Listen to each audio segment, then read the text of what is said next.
Hello, salut l'équipe, bienvenue pour la première de la ligne bleue. Je suis ravi de vous retrouver dans cette nouvelle émission que j'ai décidé de lancer sur un coup de tête, un petit peu en revenant d'un séjour au Canada. Donc bienvenue à tous, j'espère qu'on va passer un petit bout de temps ensemble. Euh, la ligne bleue, c'est quoi? Ben, je pense que vous l'aurez deviné, ça va parler principalement de hockey et surtout de NHL. On va essayer de faire des petites apartés sur le hockey en Europe avec les Français, où est-ce qu'ils jouent, etc. Pourquoi la ligne bleue? Bah, vous l'aurez compris, passionné de hockey depuis toujours. Je me suis dit, bon, voilà, il y a beaucoup de podcasts, beaucoup de sites québécois qui parlent de NHL, alors principalement de Montréal, mais j'ai pas trouvé quelque chose qui était franco-français, qui pouvait effectivement parler, discuter sur la NHL de manière plus générale. Alors on va pas se mentir, hein, mon équipe préférée ça reste Montréal, donc forcément on va en parler. Mais et nos amis québécois sont bien évidemment les bienvenus, mais c'est vrai que j'aimerais, par l'intermédiaire de cette émission, réussir à donner un petit peu de visibilité à la NHL en France. Et bah, on va essayer de voir si on arrive à fonctionner. Donc soyez indulgents, hein, c'est la première fois que je fais ça, pardon. Donc il y aura des améliorations techniques au fur et à mesure. N'hésitez pas aussi à me faire des retours, ça me permet de m'améliorer sur ce qu'il faut faire. Et comme ça, on va progresser tous ensemble. Je me présente rapidement, Alex, j'ai 33 ans, j'habite en Alsace, j'ai fait du hockey pendant une vingtaine d'années, je suis passionné de NHL depuis bah, quasiment autant de temps, on va pas se mentir. J'ai découvert la NHL avec un DVD des Red Wings de la victoire de 2001. Enfin, donc voilà, ça fait un petit bout de temps, ça fait 25 ans. Hem, Comme dit, le but, c'est vraiment d'essayer de partager tous ensemble. On va essayer de faire un épisode par semaine sur YouTube. Éventuellement, si j'y arrive, faire en même temps sur Twitch pour qu'on puisse interagir ensemble. Donc voilà, n'hésitez pas si vous avez des sujets qui vous intéressent ou autres à me les faire remonter, comme ça on peut éventuellement les mettre dans l'émission. Donc l'émission va se découper comment? On va essayer de faire toujours un petit peu le même programme. Dans un premier temps, ça va être toujours les news de la semaine avec quelques news assez rapides où on peut discuter ensemble euh, de ce que l'actualité de la NHL nous donne. Par la suite, on aura un sujet un peu plus de fond avec effectivement cette semaine le choix de parler de la division Pacifique qui est probablement, en termes de résultats, la pire division sur une saison de l'histoire de la NHL sous ce format-là, avec 82 matchs et une trentaine d'équipes. On va après continuer avec la météo de la NHL, rubrique traditionnelle où chaque semaine on va du coup voir ensemble quelles sont les équipes en forme, quelles sont les équipes qui ont eu des semaines difficiles et ainsi de suite. Et on va finir avec le quiz de la semaine sur un joueur là cette semaine que je vais essayer de vous faire deviner. Donc on commence tous ensemble par les news.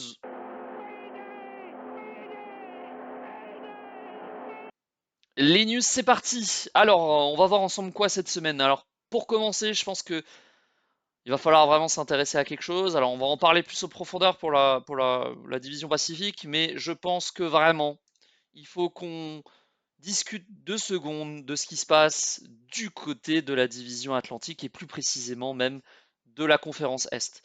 Honnêtement, en 25 années que je suis la NHL, je n'ai jamais vu une course aux séries, aux playoffs aussi serrée. On a 1, 2, 3, 4, 5, 6, 7, allez, 8, 9 équipes qui se battent actuellement pour accéder aux séries pour 5 places. Donc c'est assez simple, il y aura des déçus, hein, ça paraît évident. Mais vraiment, cette bagarre, cette guerre actuelle entre les différentes puissances de l'Est, que ça soit Montréal, Columbus, Pittsburgh, Boston, Ottawa, New York, les Highlanders, les Wings et un peu moins les Flyers et les Capitals, vraiment il y a une difficulté à vous sortir des noms d'équipes qui sont assurées de participer aux séries. C'est assez impressionnant. Le match de ce week-end, samedi soir, entre les Highlanders et Montréal a été tout bonnement exceptionnel. On a eu vraiment un duel digne des playoffs et des séries. C'était vraiment âpre. Les deux premières périodes ont été excessivement serrées. Si je vous conseille de regarder une partie du match, ça serait, si vous avez accès au League Pass, c'est de commencer à partir de la 30e, 35e minute où vraiment l'ambiance a monté d'un cran. On a eu quand même Montréal qui a été assez dominant avec un Sorokin qui a été exceptionnel et qui a d'ailleurs gagné le match suivant en faisant un blanchissage. Vraiment, les duels entre ces équipes sont impressionnants. Il y a encore pas mal de duels entre ces différentes équipes. Montréal a joué hier soir contre Carolina en faisant un match un peu de traînard où ils ont mal commencé. Ils étaient sous l'eau en première période. Ils ont eu le droit à un grand Dobesch pour les accompagner et leur permettre de l'emporter. Montréal est un peu plus tranquille avec cette victoire, mais bon, encore une fois, ils sont qu'à 3 points de sortir des séries, donc c'est vraiment quelque chose qui, à mon sens, est super intéressant. Donc n'hésitez pas à suivre cette guerre, hein, entre guillemets, cette guerre des étoiles, comme je l'ai appelé dans le sommaire. Dans la suite de ce qu'on peut voir, on a les blessures. Malheureusement, ça fait toujours partie d'une saison en NHL. Euh, Draisaitl s'est gravement blessé. Alors gravement non, mais il va rater un petit bout de temps. Il est déjà absent depuis maintenant plus d'une semaine. Il va rater vraisemblablement jusqu'à la mi-avril. Alors Edmonton est en difficulté, on va dire de manière générale, mais c'est clairement pas le bon moment. On ne sait pas dans quel état il va revenir. Alors Edmonton n'a pas trop parlé de sa blessure. On ne sait pas exactement. Je crois que c'est une blessure au bas du corps, hein, comme toujours en NHL. On n'est pas très précis pour éviter qu'il soit reblessé par la suite. Mais en tout cas, c'est une blessure qui fait mal. On va en parler un petit peu après dans le sujet qu'on développe un peu plus. Et effectivement, cette blessure fait mal. Il y en a une autre que j'ai pas notée, mais c'est celle de Auston Matthews. Auston Matthews qui a été blessé sur un horrible contact de la part de Goudache. On va en parler par la suite, hein, des suspensions, mais Matthews dont la saison est terminée, il a une absence qui est évaluée, je crois, à 3 mois. Il s'est fait opérer. Bon, j'ai envie de dire c'est triste, mais en même temps tant mieux pour Toronto qui clairement bah, ne joue plus rien, hein. On les voit, ils sont tout au fond. Limite, ça les arrange de continuer à perdre parce que je crois qu'ils ont un choix qui est protégé s'il est top 5. Donc clairement, pour eux, il n'y a qu'une volonté, c'est de continuer à perdre jusqu'à la fin de saison. Alors ils ont gagné hier contre Boston, je crois. Mais effectivement, là, le but, c'est qu'ils aient le pire bilan possible pour essayer d'aller chercher le meilleur espoir possible à la prochaine draft, hein. Au niveau des suspensions, on va commencer à parler par les suspensions. On va commencer par là parce que c'est un lien direct avec Matthews. Bah, j'étais au match justement de Toronto contre Anaheim où Goudache prend 5 matchs. Ouais, Goudache, il va falloir en parler un petit peu parce que ben, c'est juste pas possible, hein. Je veux dire, bon, alors il a blessé Crosby au JO, c'était pas vraiment voulu pour le coup, on peut pas lui en vouloir. Mais c'est pas sa première fois. Clairement, il a déjà blessé un bon nombre de joueurs. Euh, sur l'action sur Matthews, il sort très clairement genou et il vient le taper et lui tordre le genou, ce qui lui provoque, je crois, une déchirure d'un des ligaments internes du genou à Auston Matthews. Alors, il y a une grosse polémique. Est-ce que 5 matchs ça suffit? Est-ce qu'on devrait plus pénaliser les joueurs? Il faut savoir que dans le cadre de la réglementation actuelle, avec notamment la convention collective, hein, qui est signée par les joueurs actuellement, je crois que 5 matchs pour ce type de reprise par le département sécurité qui est géré par Georges Parros, c'est le maximum qu'on peut donner. Euh, Clairement, pour moi, il mériterait plus. Il mériterait, alors peut-être pas autant que la blessure, parce que c'est toujours compliqué de mettre les deux en corrélation. Mais il mériterait plus que 5 matchs. Moi, un petit quart de saison, ça me dérangerait pas. Vraiment une petite vingtaine de matchs, ça me choquerait pas vu le. Il y a des fois où c'est maladroit, il y a des fois où voilà, Greer aussi met une grosse intensité dans les 3 matchs qu'il prend. Mais là, il y a vraiment une volonté de blesser. On sait que les contacts genou-genou, ça blesse à chaque fois, ça pose des problèmes.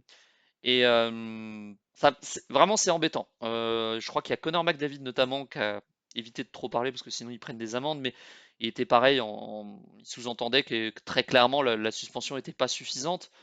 Euh, Faudra qu'on en fasse un sujet un peu plus long, mais très clairement les blessures, enfin les suspensions où ça entraîne une blessure, il faudrait s'y pencher pour peut-être mettre un organisme indépendant et qui n'est pas lié à la NHL pour vraiment se prononcer définitivement sur la suspension Et je pense que le fait que Gary Bettman ait le dernier mot à chaque fois sur les suspensions, ça crispe un petit peu parce que bah, très clairement, s'il y a appel, c'est Bettman qui se prononce derrière.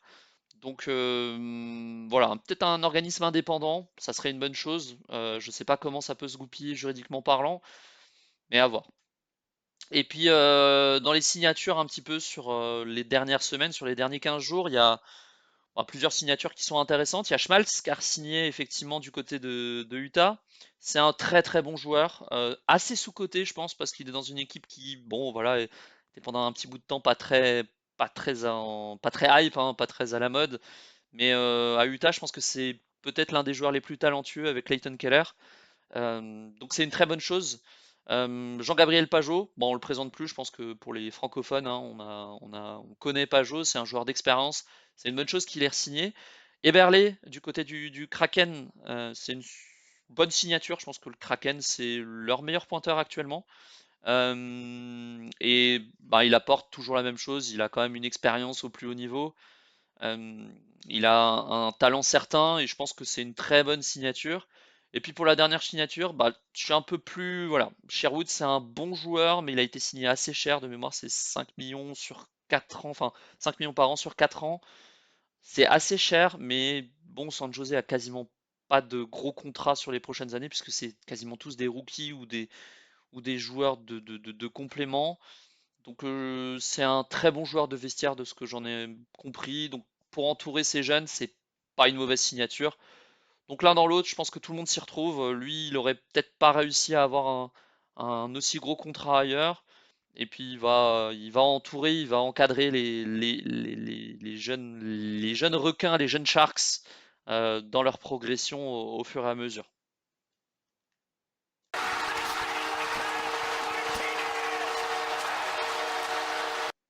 Allez, on est parti pour le sujet de la semaine. On va essayer d'en parler de manière un peu plus approfondie, parce que ben si à l'est c'est la guerre des étoiles, je pense qu'on est sur un Titanic bien prononcé, et principalement du côté de la division Pacifique. Je vous laisse voir un petit peu comment ça se déroule du côté de l'Ouest actuellement. On a du coup une course qui est quand même assez décousue avec trois équipes de la division centrale qui sont des équipes dominantes de la NHL, très clairement.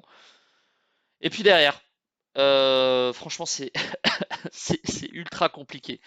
On va faire le tour un peu des différentes équipes et du pourquoi, du comment. On va regarder ça par division, mais honnêtement, la division Pacifique, j'ai rarement vu. Alors, il y a des raisons hein, qui font que cette division est plus faible, et je pense qu'on va les prendre au fur et à mesure. On va partir de la plus mauvaise équipe, pardon, pour remonter. Euh, mais il y a des raisons qui font que, alors il y a des blessures, il y a des méformes, il y a des reconstructions. Mais là, vraiment, c'est choquant à quel point les équipes sont en peine, que ce soit offensivement, défensivement. Il suffit de regarder le plus-minus de toutes les équipes. Il y en a une seule en positif, et c'est l'équipe qui a les deux meilleurs joueurs offensifs de ces 10 dernières années. Donc c'est vraiment choquant. Euh, En plus, il y a une sorte d'émulation vers le bas dans cette division. Je l'explique pas vraiment non plus parce que, alors, ça peut s'expliquer au sein de la conférence Ouest parce qu'il y a quand même une division centrale qui est bien plus forte avec les trois équipes qu'on a vues précédemment en Colorado. C'est Colorado, Dallas et Minnesota. Mais vraiment, il va falloir qu'on approfondisse un petit peu tout ça. Alors, commençons par le commencement. On va commencer par ce qui se fait de pire. C'est vraiment, c'est terrible de commencer une émission et de commencer par cette équipe-là, parce que c'est une équipe que moi j'ai toujours appréciée, mais vraiment, là j'ai pas les mots quoi. J'ai pas les mots. C'est les Canucks. Les Canucks, alors on a très vite compris que cette année ils allaient pas faire grand-chose, hein, voilà, à partir du moment où bah, ils ont trade notre ami Quinn Hughes. Bon, on se doutait que ça allait être compliqué. Euh, j'ai pas les stats. Comment on fait pour aller voir les stats? Bon, tant pis, on va faire sans les stats. Mais clairement, c'est vraiment, c'est- j'ai pas les mots. Alors, l'effectif, quand on le regarde comme ça, il y a quand même deux, trois très bons joueurs, hein. Je pense à Brook Bowser, qui est un bon joueur, un bon top 6. Il y a Elias Peterson, bon, il faudra qu'on en parle un peu plus. Marco Rossi, qui a fait quand même une excellente saison. L'Autrichien, la précédente, du côté de Minnesota, avec 60 points en 82 matchs. 60 points en 82 matchs, c'est quand même top 6 dans n'importe quelle équipe en attaque. C'est top 6 dans n'importe quelle équipe de NHL actuellement, hein. Même top 3 dans la plupart. Donc c'était une des monnaies d'échange qu'ils ont récupéré dans le cadre du trade de Quinn Hughes. Alors il y a d'autres bons joueurs, hein. Je pense à la défensive. On a un Ziv Boehm, je sais pas comment on le prononce, mais Ziv Boehm, qui est quand même très prometteur. Mais il est à moins 22! Moins 22! Bon, après, toute l'équipe a des statistiques horribles. Je pense que ils sont à moins 80 en 70 rencontres, alors qu'ils en ont quand même gagné 21. C'est assez impressionnant. 8-24 à domicile. 8-24. Ah, faut s'accrocher en ce moment, hein, pour supporter Vancouver, hein. Vraiment, bon, on est sur une reconstruction, on est sur la plus grosse reconstruction. Je pense qu'il y aura des gros chantiers à l'été. Quid de Peterson? Peterson, je pense que c'est un super joueur, mais il faut qu'il soit dans un contexte, il faut qu'il soit dans un bon contexte, et là, c'est pas le cas, donc ça pose problème. C'est un super joueur, techniquement. À un moment, on en parlait comme d'un top 5 en NHL, hein, quand même, hein. C'était un centre dominant. Cette année, c'est un peu plus compliqué. Voilà. Bon, je pense que bah, ils sont déjà éliminés. C'est la première équipe éliminée de la course au playoff.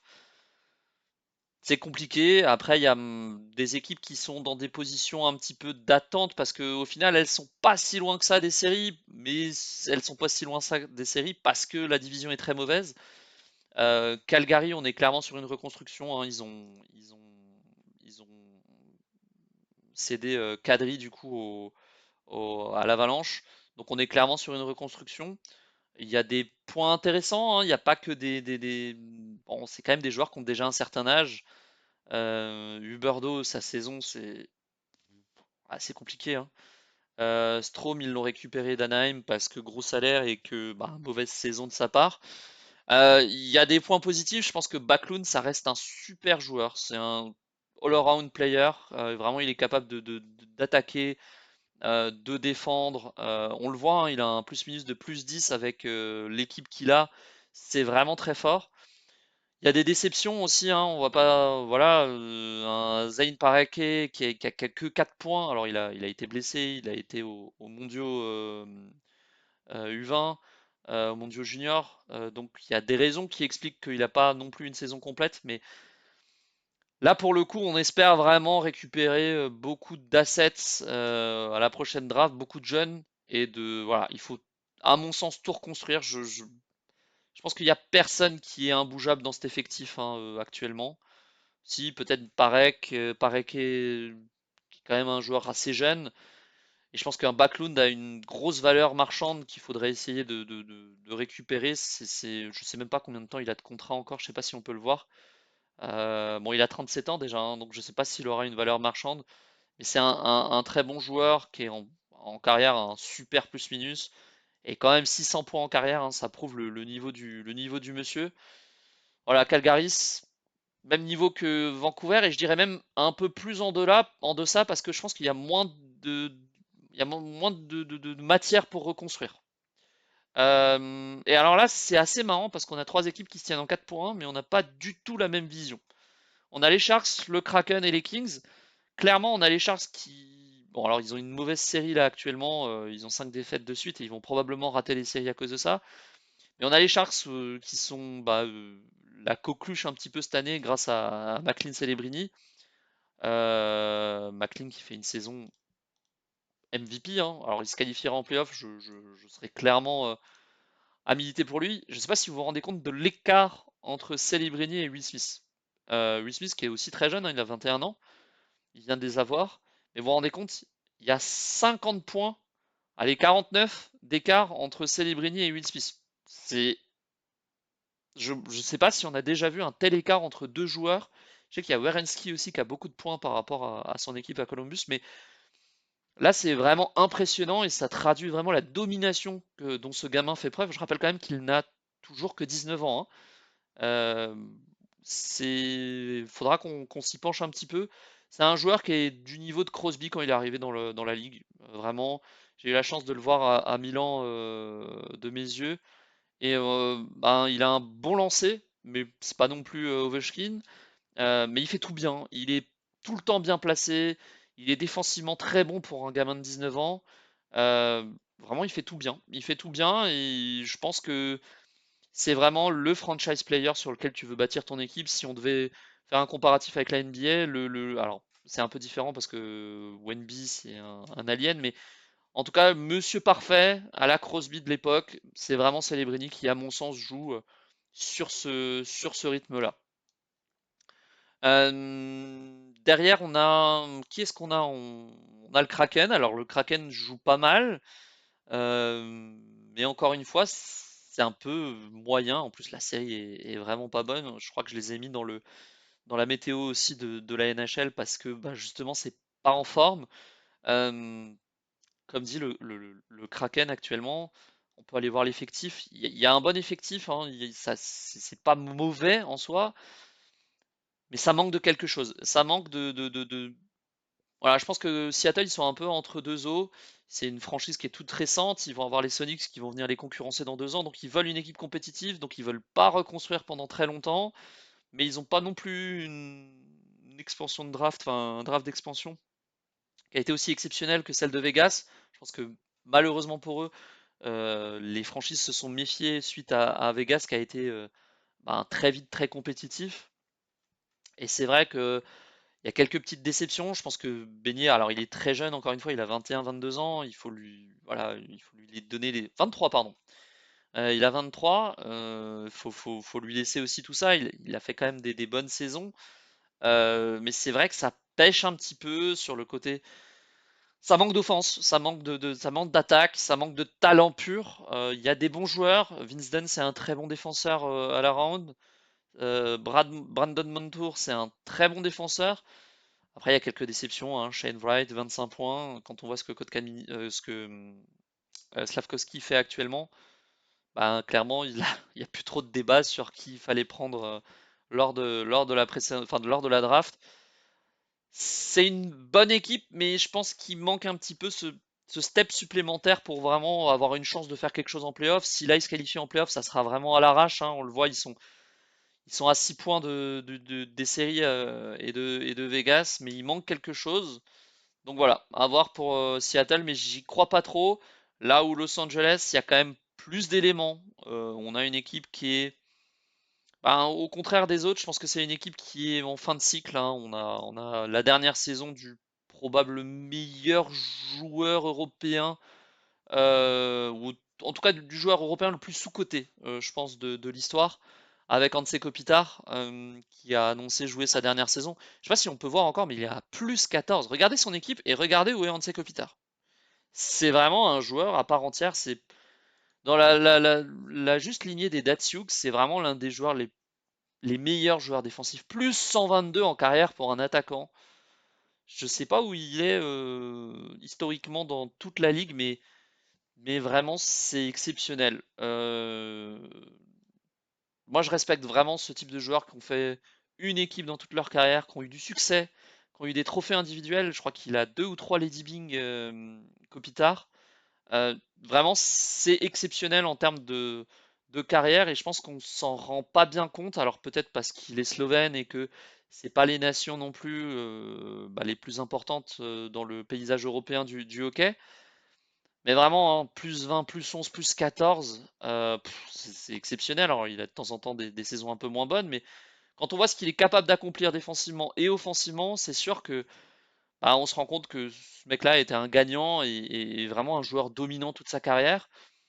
Alors bah évidemment là maintenant il a 38 ans, il est de 87 comme Crosby, donc bah, je pense qu'il va y avoir un passage de témoin. Doughty aussi, je pense qu'il est sur ses peut-être dernières saisons, je sais pas combien de contrats il a encore, mais il a aussi 36 ans. Donc il y a des jeunes, Donc peut-être que Los Angeles est plus en avance par rapport aux équipes qu'on a citées précédemment. Ils ont eu des blessures aussi, hein. Fiala, c'est pas une belle blessure, hein. Malheureusement au JO, il s'est fracturé la jambe. Mais Bifield, c'est très intéressant. Alors il y a Artemi Panarin, j'ai pas trop compris le move, on va pas se mentir. Euh, je, je- je pense que Panarin, il s'est dit, bon ben je vais aller du côté des palmiers et profiter de la Californie, mais en dehors de ça, sur le côté compétitif, j'ai pas compris le move de Los Angeles, qui l'a pas payé cher non plus. Alors après, il se peut que Panarin non plus enfin veut peut-être un gros contrat. On sait qu'il est en fin de contrat cette année. Il veut peut-être un énorme contrat et ça a refroidi un petit peu les équipes qui voulaient faire des offres sur lui. Mais voilà, ça reste une équipe qui est, à mon sens, à la croisée des chemins. Il va falloir faire des choix à l'intersaison pour voir si l'équipe enclenche la reconstruction vraiment définitive. Et là, à mon sens, il n'y aurait que Bifield, Clark et où est-ce qu'il est notre ami? Non, Bifield et Clark, c'est les deux plus jeunes qui, à mon sens, vraiment ont une valeur et ont une progression importante. Mais sinon, c'est vrai, s'il y a Elenius aussi, qui a 19 ans, qui peut être intéressant, mais qui connaît quand même une saison. Voilà, pour l'instant, c'est un petit peu difficile. Donc voilà pour les Kings, voilà pour le Kraken. Et là, on passe vraiment à des équipes qui sont plus. Alors, on va traiter Anaheim directement parce que Anaheim, c'est la seule bonne surprise de cette saison. Ils sont jeunes, ils sont prometteurs, ils ont des vétérans qui sont là pour encore quelques saisons et qui, à mon sens, vont faire du bien. On voit Cutter Gauthier, Leo Carlsson, Brett Seneke, les trois ont 21, 20 ans. Peut-être 22 pour Cutter Gauthier qui est peut-être un petit peu plus vieux parce qu'il vient du NCAA. Il a 22 ans. Euh, il est suédois, Cutter Gauthier? Ah non, non, il est américain, mais il est né en Suède. Ok, ça je le savais pas. Euh, Clairement, c'est une équipe qui est fun à voir. J'ai du coup eu la chance de les voir à Toronto en vrai il y a une semaine, 10 jours. Et bah, il y a tout dans cette équipe. Carlson, c'est vraiment le Suédois tout en contrôle. Cutter Gauthier, c'est le buteur. Il a un shoot qui est vraiment intéressant. Et Seneke, c'est un peu, voilà, il fait un peu de tout. Ne pas oublier Jackson Lacombe qui a été appelé au JO pour en dernière minute pour remplacer, je sais plus qui est-ce qu'il a remplacé, mais qui est vraiment un très bon défenseur, bon patineur, toujours plaisant à avoir dans une équipe, hein, et on voit toutes les équipes là, les Makar, les Hudson, ils ont tous un bon patineur au moins à la défensive. Et puis ils ont aussi alors McTavish aussi très jeune, mais ils ont aussi des bons vétérans. Kreider, alors je sais, c'est un des joueurs les plus détestés de la ligue, mais c'est un bon vétéran. Encore cette saison, 46 points. Jacob Trouba, en dehors de détruire des carrières avec des charges assassines, ça reste un bon défenseur. Peut-être pas le meilleur dans le vestiaire, mais ça reste un bon défenseur. Killorn, c'est un très bon vétéran. On l'a vu à Tampa, il a déjà gagné. Pulling, l'ancien de Montréal, qui a signé d'ailleurs un très beau contrat, je crois aux alentours de 4 millions ou de 5 millions sur plusieurs années, je crois 3 ou 4 ans. C'est une bonne équipe et vraiment je pense que c'est une équipe qui a vocation à dominer cette division pendant les 5, 6, 7 prochaines années. C'est un peu le pendant de Montréal mais du côté de l'Ouest et c'est vraiment très intéressant à voir et c'était très fun de les voir jouer même s'ils avaient perdu ce match-là, mais qui était un peu particulier puisque Goudès s'était fait exclure pour 5 minutes. Et puis au milieu on a deux équipes, alors là bon là j'ai envie de vous dire, je sais pas trop quoi en dire. Je pense que c'est des vraies déceptions. Alors ils vont probablement aller en playoff, hein, que ça soit Edmonton ou Vegas, mais il y en a. Vegas c'est toujours un peu particulier parce qu'on a l'impression qu'ils. Alors ils ont eu des blessures, hein. Stones a commencé très tardivement sa saison. Où est-ce qu'on peut voir les stats? C'est marrant, toutes les teams n'ont pas les mêmes templates, c'est assez marrant. Voilà, on a quand même la première ligne qui est peut-être le meilleur trio actuel avec celui de Montréal. En termes de trio pur, Eichel comme ils disent. Marner, Stone, bon, offensivement ça joue, défensivement, Mitch Marner il a été énormément bâché, mais je pense que les JO lui ont fait du bien. On voit que défensivement il est capable de jouer. Stone c'est un des meilleurs joueurs défensifs de la ligue, 62 points en 50 matchs. Bon bah difficile voilà. Et puis derrière ils ont le trio des Slaves avec Hurtle le Tchèque et puis les deux Russes, Dorofeyev et Barbachev. C'est des sacrés joueurs et puis Dorofeyev il a un sacré lancer, hein. On en parlait, j'en parlais avec un copain récemment, mais Dorofeyev, il a un pétard à la place des poignets. C'est une bonne équipe, Mais là, encore une fois, ben, ils sont quand même décevants au niveau des résultats, hein. Offensivement, on voit que c'est une très bonne attaque, hein. Je pense qu'ils doivent être dans les 225. Ils sont pas mauvais en termes d'attaque, mais alors défensivement, portes ouvertes. Pourtant, ils ont une bonne défense. Ils sont allés chercher Rasmus Andersson à Calgary, justement pour renforcer ce côté défensif. Shea Theodore, bah, il est quand même titulaire avec le Canada au JO. Voilà, c'est un all-around player qui est d'ailleurs pas mauvais, on le voit à +10. Noah Hanifin, c'est un sacré colosse qui envoie aussi. Mais est-ce que c'est au niveau des gardiens, on voit qu'ils ont pas mal tourné. Il n'y a pas un gardien au-dessus de 900. Et c'est un peu comme Montréal, ils se cherchent un petit peu. Ils ont fait venir Carter Hart qui avait signé en mi-saison suite à ses difficultés extrasportives et on voit que les stats sont pas bonnes, hein. Donc je pense qu'ils se cherchent au niveau des gardiens et pour l'instant c'est un petit peu compliqué avec Akira Schmidt qui est pas loin des 900. Bon, à voir en série, ils vont y aller. Ça va être un duel probablement contre Edmonton. Et puis Edmonton, bah voilà, est-ce qu'ils vont nous faire les mêmes playoffs que d'habitude? Je sais pas. Vraiment, c'est difficile à dire. Ils ont les deux meilleurs joueurs offensifs au monde, je pense. Alors on voit que Draisaitl a déjà raté 7 matchs, mais c'est clairement les deux meilleurs joueurs offensifs. Ils ont un défenseur qui est très sous-coté en Evan Bouchard, qui a quand même 82 points, hein. Je pense qu'on n'en parle pas assez d'Evan Bouchard, hein. 82 points en 72 matchs, c'est exceptionnel. Ils ont des très bons buteurs. Zach Hyman, c'est un très bon buteur. Ils ont bien évidemment Connor et Léon qui sont toujours aussi performants. Mais bon, là, le problème, bah, tout le monde le sait, hein. Il est là, hein, on n'a pas de gardien dominant. Ils sont allés chercher Tristan Jarry à Pittsburgh et pour autant, bah, ça joue pas mieux, quoi. C'est, c'est terrible, mais il manque toujours un petit quelque chose. Est-ce que c'est le coach? Est-ce que c'est l'ambiance générale? On sait que Connor, il a re-signé pour 2 ans, là, les 2 prochaines saisons pour essayer de laisser un peu de flexibilité à l'équipe, mais ça manque de profondeur. Et pourtant, quand on regarde l'équipe, ils ont une bonne équipe, hein, mais ça manque. Voilà, ils ont une très bonne première ligne, une deuxième ligne qui est intéressante avec RNH et Ayman, qui sont des très bons joueurs, mais derrière, ben, c'est un peu plus difficile. C'est des joueurs de complément. Et je pense que c'est là que ça pêche pour aller plus loin. Voilà, au contraire de la NBA où on peut y arriver avec 7-8 joueurs sans blessure. Je pense que la NHL, si on n'a pas 15 bons joueurs, c'est quand même très compliqué de performer. Et du coup, ça donne une division qui est quand même ben, la plus mauvaise de la ligue, hein, très clairement. Et je vois pas une équipe de cette division réussir à passer le cap des. Bah, ils seront en finale de conférence, hein, puisque forcément, si les Ducks, ouais, ils vont jouer la finale de conférence, mais il n'y a pas un monde pour moi où ils s'en sortent face aux trois colosses en face, hein. Je sais pas lequel des trois va sortir là. Il y a même les Preds qui sont en train de revenir comme des boulets de canon avec Stamkos qui a retrouvé sa touche de marqueur. Mais vraiment, il n'y a pas un monde pour moi où il y a c'est pas une équipe de la centrale qui sort en finale de la Coupe Stanley. Donc ça, bon, l'avenir me fera peut-être mentir, mais j'ai vraiment l'impression que voilà, c'est compliqué cette saison et c'est vraiment du nivellement par le bas. Donc les trois premières équipes vont aller en série, mais ça sera tout parce que bah, clairement, à mon sens, ça suivra pas plus loin. Ça passera un tour pour les équipes qui joueront entre elles, à savoir les Oilers et les Golden Knights. Mais même derrière, si ça joue en Utah, je suis pas persuadé que les Ducks parviennent à gagner leur quart de finale. Donc, faudra voir, faudra suivre tout ça. C'est intéressant de voir la différence entre la conférence Atlantique et la conférence Pacifique, qui sont à mon sens la meilleure et la plus mauvaise. Et on voit que vraiment il y a une dynamique qui est totalement différente entre ces deux divisions.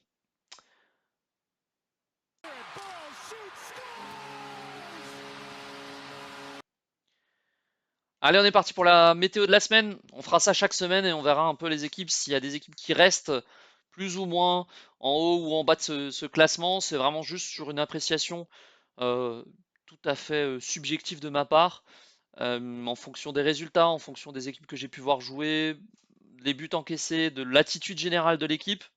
C'est pour ça que, à mon sens, il y a deux équipes qui sont vraiment dans le chaud et dans le très chaud. Alors, j'ai hésité entre les deux, mais j'ai mis Columbus dans le très chaud Et les sabres dans le show, alors bah, c'est assez simple, c'est juste que si on va comparer les sabres, ça fait je sais pas combien de temps que maintenant, depuis je crois, depuis le 1er janvier, ils sont injouables. Vraiment, on se rend pas compte, mais ça fait 14 ans qu'ils ont raté les séries.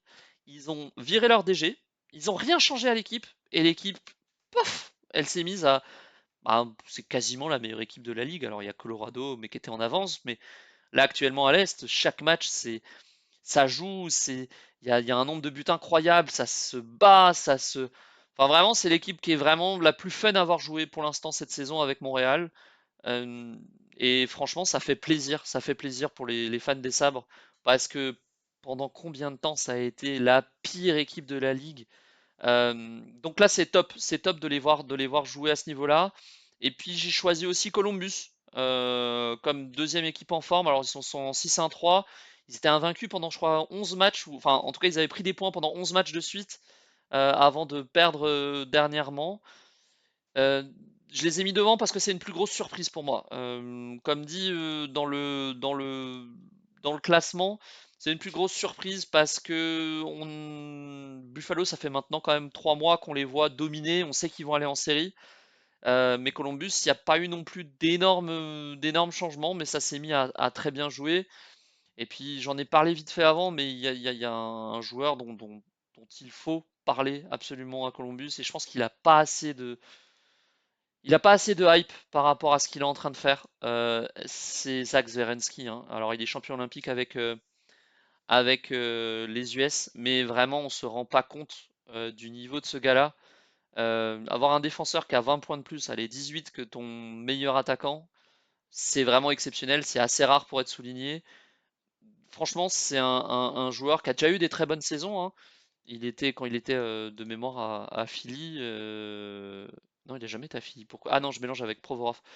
Non, lui, il a toujours été là, mais il a toujours eu des bonnes saisons. Mais là, depuis 2 saisons, je sais pas si on se rend compte, mais 82 points pour un défenseur, il y a pas grand monde qui l'a fait, hein. Euh, 82, là, il va faire au moins aussi bien, parce qu'il y a que 64 matchs de jouer pour lui, il en a raté quelques-uns. C'est vraiment impressionnant. Il est au pic de sa carrière, il a 28 ans, il a encore au moins, allez, avec son jeu, 6, 7, 8 saisons devant lui. Vraiment, c'est un super joueur. Marchenko, il avait commencé tambour battant, je crois qu'il met hat-trick le premier match de la saison. C'est un bon buteur, mais voilà, il n'y a pas non plus d'équipe, il n'y a pas non plus de joueurs qui surdominent, on va dire, offensivement depuis la triste disparition de Gaudreau. Ça reste une équipe qui est très complète. Charlie Coyle, Fantilli, Marchment, Monahan, c'est vraiment des joueurs qui sont en capacité de scorer tout en ayant un jeu défensif plus que correct. Connor Garland va leur faire du bien. Il arrive de Vancouver à la trade deadline. C'est un bon petit joueur qui est capable de scorer et de faire la différence dans les coins. Et puis ils ont une bonne défense surtout. Ils ont des défenseurs qui sont là, on le voit, il est à plus 12 Verensky. Matejchuk, il est à plus 12. Provorov, plus 19. Mathieu Olivier, non, ça c'est pas un def.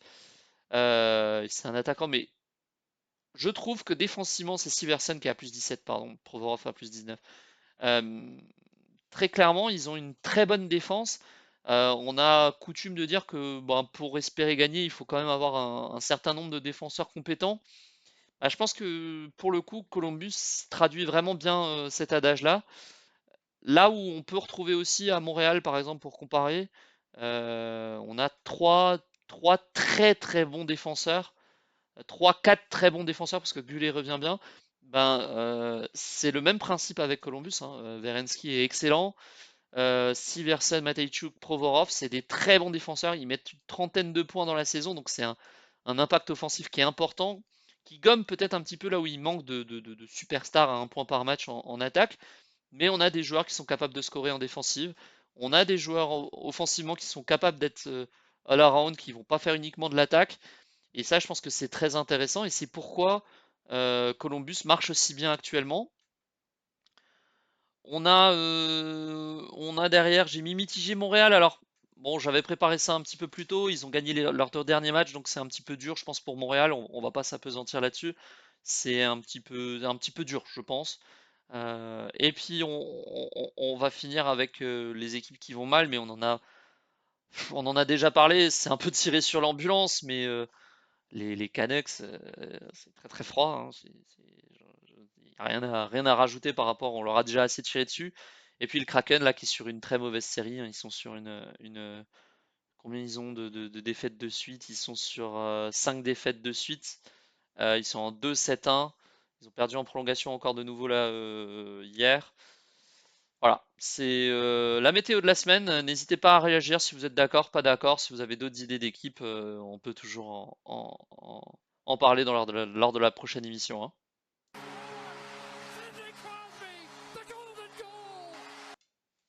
Allez, pour finir, on va faire un petit jeu ensemble. Chaque semaine, je vais essayer de vous faire deviner un joueur. Je vais essayer de vous accompagner dans ces questions-là. Voilà, je vais vous donner plusieurs indices. Alors, vous les avez déjà à l'écran. C'est un joueur qui est né en 66, donc un ancien. Un Hall of Famer, bien évidemment. Je vais pas commencer par un compliqué. Il a été repêché au quatrième choix au total. Et puis, petit indice, il a toujours joué dans la même franchise. Euh, alors, le fait un petit peu marrant ou un petit peu exceptionnel, c'est que c'est euh, le meilleur joueur sur une saison après le mieux est Gretzky. Il a fait une saison de 155 points. Il est actuellement en poste dans sa franchise de cœur, après avoir eu un passage dans une franchise assez victorieuse qu'il a mis sur les bons rails. Bon, je pense que c'est pas très compliqué pour vous, vous l'aurez deviné. Suspense? Non, pas de suspense. C'est Steve Yzerman. Steve Yzerman, le capitaine courage de cette équipe des Wings, qui est maintenant leur directeur gérant. Sacré joueur, hein, c'est bah, ma première idole de jeunesse. Je vous disais, j'avais découvert le hockey avec, ou en tout cas la NHL avec la victoire des Wings en 2001. Euh, c'est un super joueur. Et puis voilà, il a poursuivi avec ses fonctions de directeur gérant auprès de Tampa Bay. Il a mis en place la dynastie qu'on connaît actuellement avec les Kucherov, Edman et Vasilevski. Et c'est vrai que je voulais faire un petit clin d'œil à ce joueur qui m'avait fait aimer la NHL. Je vous remercie de m'avoir suivi lors de cette première émission. N'hésitez pas à vous abonner, à liker, à partager éventuellement. Ça me fera plaisir. Et puis n'hésitez pas aussi à commenter pour me dire ce que vous en pensez. On va essayer de faire ça chaque semaine et puis on évoluera en fonction de ce qui marche pour vous comme pour moi par rapport à tout ça. Allez, jouez bien, bonne semaine